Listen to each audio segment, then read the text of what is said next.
మహబూబ్ నగర్ లోక్సభ నియోజకవర్గంలో సాగుకు యోగ్యమైనటువంటి ప్రతి ఒక్క ఎకరాకు సాగునీరు అందించే బాధ్యత మేము తీసుకుంటాం. ఇక్కడ ఉన్నటువంటి ప్రజలకు మేలు జరగాలనే ఉద్దేశంతో జలయజ్ఞం పేరుతో కల్వకుర్తి, నెట్టెంపాడు, భీమా, కోయిల్ సాగర్, జూరాల ప్రాజెక్టుల రూపకల్పన చేసి ఇవాళ ఏ ఒక్క ఎకరం ఇవాళ పాలమూరు జిల్లాలో, ఉమ్మడి పాలమూరు జిల్లాలో పారుతున్నదంటే ఈ ప్రాజెక్టుల ద్వారా అందించే నీటి ద్వారా. 10 లక్షల సాగుకు యోగ్యమైనటువంటి భూమికి సాగునీరు అందించాలి పాలమూరు జిల్లాలనే ఉద్దేశంతో కాంగ్రెస్ పార్టీ ఆనాడు పాలమూరు రంగారెడ్డి ఎత్తిపోతల పథకానికి రూపకల్పన చేయడం జరిగింది.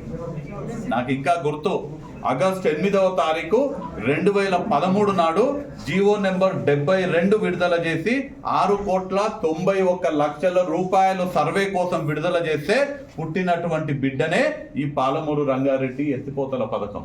అంటే కల్వకుర్తి, నెట్టెంపాడు, కోయిల్ సాగర్, భీమా, జూరాలు ఇవన్నీ కట్టింది కాంగ్రెస్ పార్టీ, నీళ్లు ఇస్తున్నది కాంగ్రెస్ పార్టీ. పాలమూరు రంగారెడ్డి ఎత్తిపోతల పథకాన్ని రూపకల్పన చేసింది కాంగ్రెస్ పార్టీ. కానీ 14లో గనక కాంగ్రెస్ ప్రభుత్వం వచ్చుంటే ఈ పార్టీకి పాలమూరు రంగారెడ్డి ఎత్తిపోతల పథకం పూర్తి అయిపోయేది. జడ్చర్ల నియోజకవర్గానికి 1,16,000 ఎకరాలకు పాలమూరు రంగారెడ్డి ఎత్తిపోతల ద్వారా నీళ్లు అందేవి 2014లో కాంగ్రెస్ పార్టీ అధికారంలోకి వస్తేది.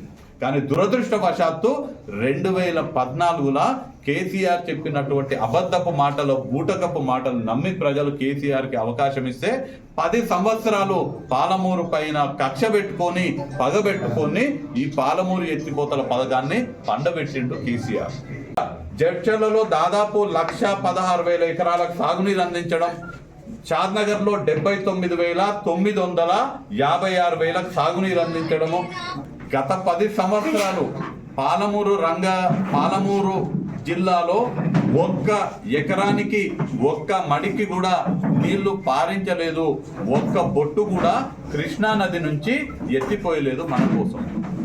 సాగుకి యోగ్యమైనటువంటి ప్రతి ఒక్క ఎకరాకి సాగునీరు అందించేటువంటి బాధ్యత ముఖ్యమంత్రి గారి అండతోటి నేను, మా శాసనసభ్యులు అందరం కూడా తీసుకుంటాము.